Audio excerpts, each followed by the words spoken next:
2020 жылға дейін Қазақстан арқылы өтетін транзиттік жүк тасымалының көлемін 2 есеге арттырып, сапасы жоғары автокөлік жолдарының үлесін 60%-ға дейін жеткізу керек.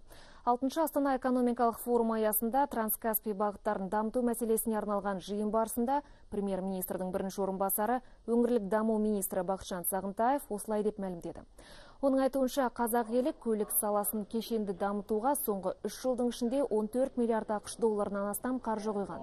Оның 5 миллиард доллардан астамы халықаралық қаржы институттардан алынған қаржы. Елдегі жүк тасымалының көрсеткіші жылына 17 миллион тоннадан асып жығылады, ал кіріс шамамен 1 миллиард доллар мөлшерінде.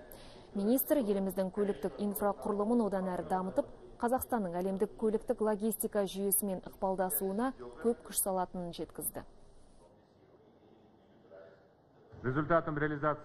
Бүгінде елдің басты көлік дәліздерінде халықаралық деңгейдегі хабтардың бірыңғай кешенін құру қолға алынды. Осы арқылы Қазақстан ауқымды инфрақұрылымдық жобаларды жүзеге асырып, тауар айналымы көлемін арттырып келеді. Мәселен, соңғы 10 жылдың ішінде елдің сыртқы сауда айналымы 8 есе өсіп, жылына 135 миллиард ақш долларын құрады.